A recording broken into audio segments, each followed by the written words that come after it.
The world just ended the night my phone rang. The time on the screen was stark against the dark of my nightstand. I'd just turned 26, and life with my fiancé, Liam, felt like everything was falling into place. We lived in a cute apartment just a few blocks from the house I grew up in.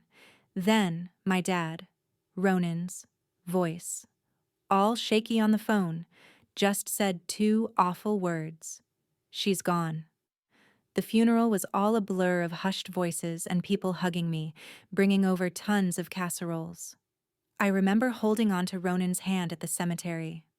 His grip was so tight, like he was scared to let go of the last thing connecting him to my mom, Maeve. They'd been high school sweethearts, married for over 30 years.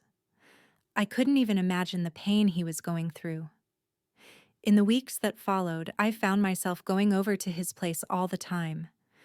At first, it was just to make sure he was eating something decent. Then it turned into checking in on him emotionally.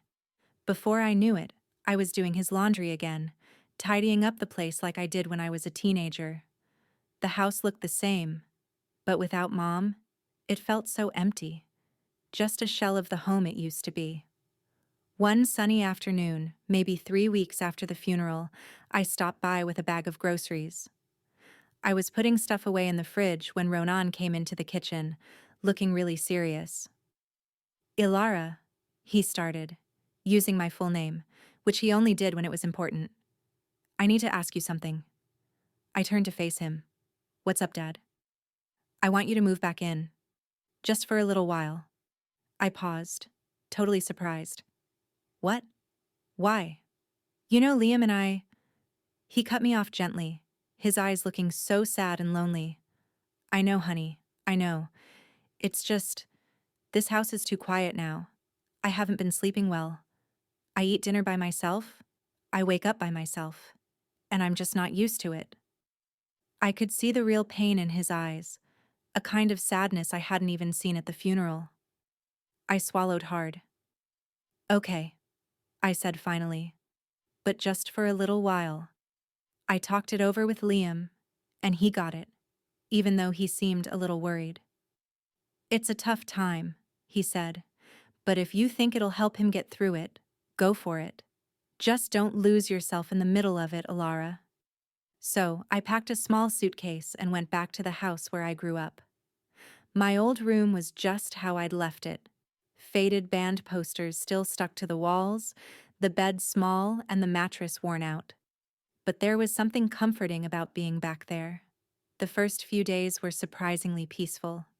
I'd cook dinner, we'd watch TV, and Dad even smiled a few times. It felt like things were getting a little better. But then, little things started happening. Weird requests. One night, he asked if I could just sit with him in the living room until he fell asleep. The house feels less empty when you're around, he said softly. I didn't think too much of it.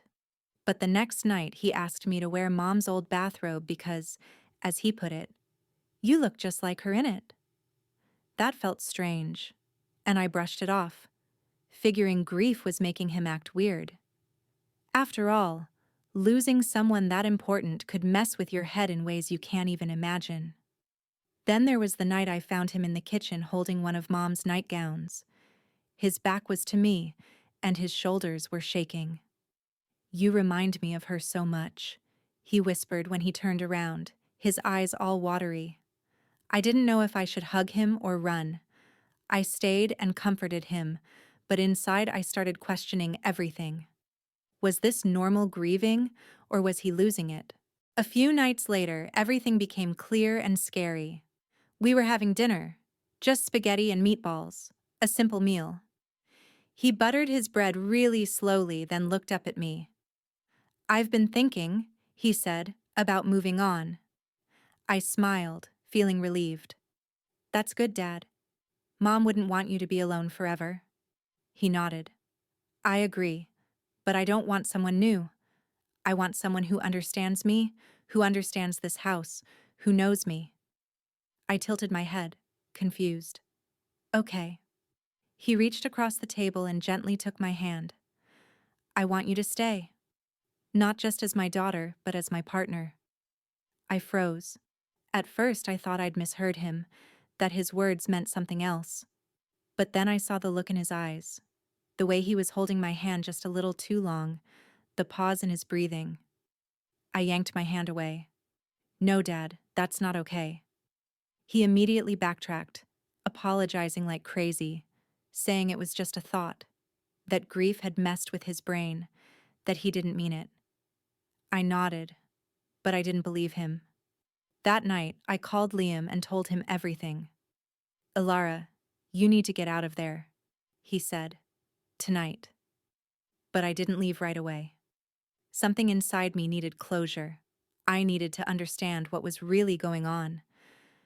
The next day, while Dad went for his morning walk, I went into his room. I hadn't snooped in years, but I was desperate for answers.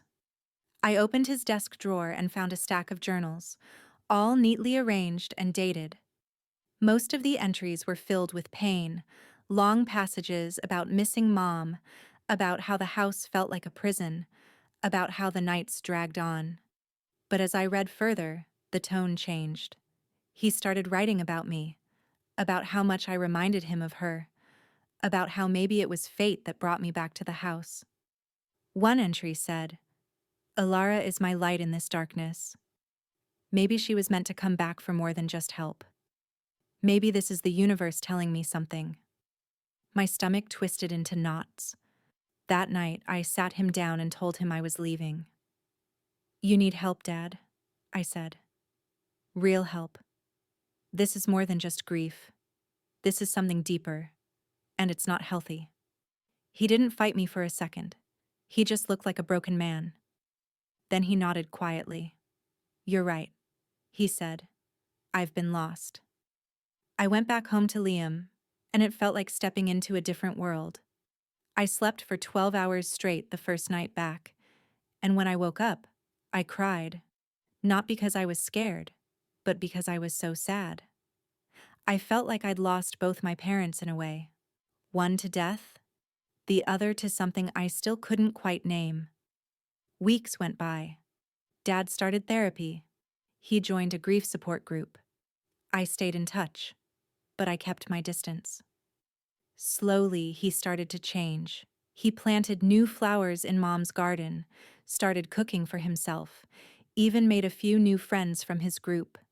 It wasn't perfect, but it was something. As for me, I learned how complicated grief can be, how it can twist and manipulate and even change how you see things. But I also learned that real, true love sometimes means walking away, setting boundaries, saying no. I still visit him once a week. We talk about Mom, share stories, laugh, and even cry sometimes. But we never talk about that night, and we never will. Some things are better left in the past, and some lines, once crossed, can never be uncrossed. But healing? That's still possible, even after everything.